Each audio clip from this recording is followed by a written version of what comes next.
at the range. There's my Marlin 3030. These are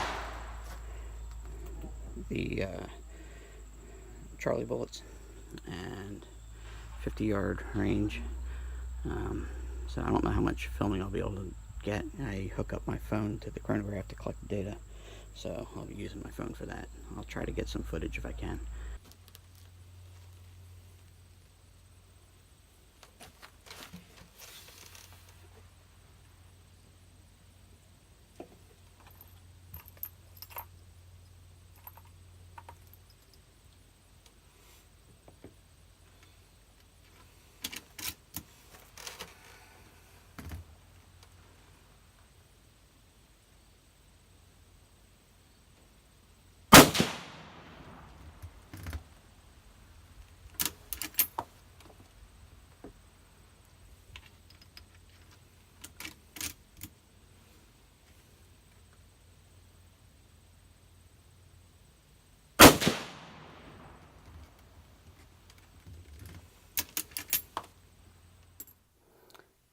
Hello. All right, back at the workshop. These two bullets did not shoot the same. For starters, just want to apologize for not having a second camera to get more footage, or a target camera or something, but I only have the one phone. I use it to collect chrono data. So let's start by taking a look at some of the chrono data. So this is basically what I have for each load, and I was able to capture chrono data pretty much for every load. There was a couple where, as you can see from the video, I started out having these sunscreens on the chronograph. The sun went behind the cloud at one point. I think it was with the start of the Leave Revolution loads, and I started getting errors. Wasn't picking it up, so I had to run out and take the sunshades off, and then a couple minutes later the sun came back out and started getting errors again, so I had to run back out and put the sunshades back on. So I have a good 90% of all the chrono data. So from a pure chronograph perspective, there's not much difference in these bullets, except for the plane base consistently got higher velocities. So this is basically what I do for how I track all my loads for all my calibers and guns. Spreadsheet for different bullets, so forth. So this is all the data for this particular bullet that I have. So as you can see, for the starting load here of H335, we were at 2110 with the gas check. Down here at the plane base, we were at 2118. So that's one of the patterns we consistently see, is the plane base got higher velocities than the gas checks.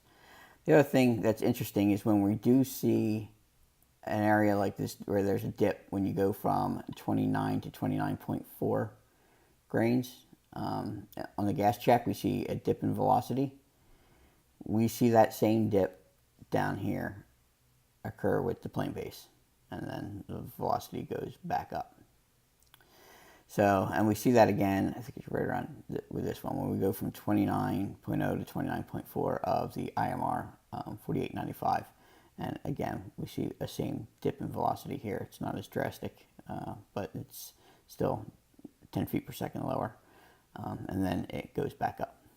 So the other thing that we see is when we come across, a load that shot a much better standard deviation, you majority of the time see it correlate here in the plane base.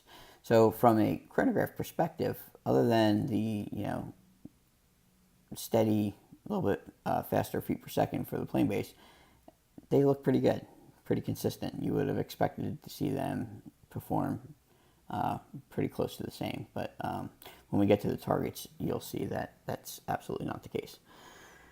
So the velocities were pretty much in the range I expected. I did expect to get a little bit more velocity out of the 4895 loads. I was kind of expecting this to be pretty much between 2,000 and 2,100 feet per second. And the first three charges were all lower than that in the gas check. In plane base, they were actually kind of where I expected them to be, except for that first charge. And with the lever evolution, you know, in the 22, almost touching 23 there, and in plain base, we were just over 23 on the highest charge. And then, like I expected with the 4198, we were down here, and I only shot these with plain base. So that's pretty much the chrono data.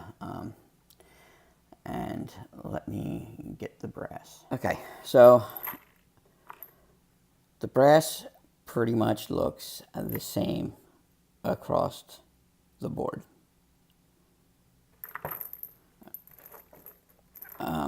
I looked at all the brass, didn't see anything like you know, neck splits or anything like that. But all the primers look almost identical. This is 33.5. So this is the lowest charge of lever evolution, and this is the highest charge on the right. So on the left is the lowest charge, right is the highest charge, and they look almost identical. And this over here is a factory round. And they look the same to me. So I didn't see any issues with the brass. You know, none of my loads are really pushing the max. So I wasn't really expecting any, didn't see any, and that's a good thing. Okay, so before we start looking at the targets, like I said, these two bullets did not shoot the same. The plain base just did not group at all. I mean, they were spraying everywhere. You know, the gas checked, there's some that I shot, at least one really good group, and, you know, several others that I thought were pretty decent, good enough to, you know, to work with. So when I first started shooting, you know, I realized that the plain base was spraying all over, and that identifying what bullet went where was going to be a problem. So I started taking notes. You know, my little notepad, I'd write down, you know, as I was going along, where things went, so that I could sit down afterwards and, you know, assign a hole to a target and figure out which ones were shot with what loads. So let's start taking a look at it. The other thing I will mention is I did make a couple mistakes here. First off, you know, I probably should have only used like maybe one target here or one here, and gave myself more room and more targets. It would have meant more walking, but I didn't think that the plain base would be as bad as it was. So anyway, the other mistake I made was when I walked up to pull down targets, I took a pen with me and started making notes based off of memory, and then I got back to the shooting bench and realized that they didn't match my notes. So the ones that are in black permanent marker, those are the ones that are correct based off of the notes I made. And the pen marks, some of them are right and some of them are not.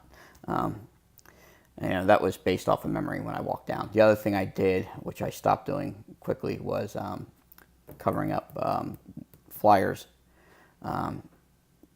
I thought that in the beginning, I was like, okay, well, I want them off this piece of paper. And then I was like, well, that's not going to help. So I only covered these three, and then I stopped doing it. So basically, that's my first group that I shot. Probably should have stopped there. That was with the 29.0 grains of H335, and that was gas checked. And then when I shot this group here, as you can see, it's all over. You know, one there, one here, and one way over there. This was the 29.4 grains of H335. You know, had the one flyer way over here. Then when I go to shoot this one, I have those two bullets, and I don't know where the third one is. It must have been off the paper because I couldn't find it. that group's not too bad. I think that was, yeah, so that group up here, that's 0.58 was the size on that one. This group here, which was the 29.8 grain load, that was 2.17 inches. It wasn't too bad. For this day, it wasn't too bad. I would still, at 50 yards, would be hoping. I mean, this is not the most aerodynamic bullet. I'm not expecting to get, sub MOA groups like with 223 or something. At 100 yards, if I'm getting a 3 to 4 inch group, I'd probably be happy at 100 yards. So if I get something in the 1 to 2 inch range at 50 yards, that's something I would take to the 100 yard range and see if it holds up. Anyway, here's the 28.6 grain load. Those three grouped together there. Again, for this target here, the bullets were coming from all over. That one belonged to it from way up there. This guy way down here belonged to that one. And then for the 28.6 grains of 48.95 in plain base, those two bullets belong to that target. And the third one, I have no idea. This is just a staple mark. If you saw the way I had these stacked on the board actually ends here. So it's stapled here. I can't staple anything in the corners because there's nothing to staple. Okay, so get them off. Go to the next target here. This was on the board to the left. It was all by itself. Again, I was looking at, when I did that, I had the other target in mind. But when I got to the notes, I realized, no, that wasn't right. The third shot was way down here. So that group right there, which was the 29.4 grains of 48.95, that was 3.02. No, that one was 1.90. So that was probably my third best group of the day. Again, the plain base just did not group. This third one was off the paper. I have no idea where that was. So then I did, when I went down to change the targets, I put up 4 targets on 2 different backer boards. At that point, I did also run a bore snake. I made 2 passes with a bore snake through my gun. So this down here is not, one of my loads. That's just Fowlers that I shot before shooting the first group. So first group I shot was 29.8 grains of the 48.95. That was the 3-inch group. Again, the theme of the plain base just spraying everywhere. Got one up there, got that guy way down there. Don't even know where the third one went.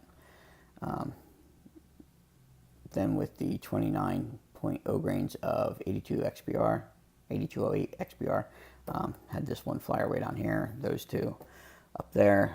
And in plain base, I mean, they were way down, all the way down here. So had this guy and both of those guys all belong to that.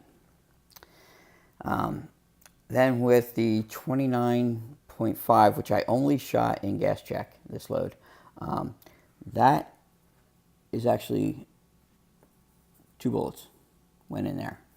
And then I had the one here, so that wasn't a bad group. I think that was 2.04. No. 1.97 was that one. Now, the 4198, I only shot in plain base. I shot 2 different loads. And this was the 21.5 load. That's probably the best plain base group I shot all day. And it wasn't fantastic. Now, I knew the velocity on this one was going to be much different. So I was holding like 2 bars up on the scope. But at 22.0, it didn't group nearly as well. So I had a 2-way over here, 1-way over there. So again, plain base just did not shoot very well. And then finally the lever evolution loads. So The 33.5 is up here. 34.0, that wasn't too bad. These two, they certainly don't belong to this one because I had those on my notes exactly where they came from, all the way down here and all the way down here because I saw them hit after I took the shots. So I know those belong to that target. I know this one certainly belonged to this guy. I don't think this belongs here because I would have saw it.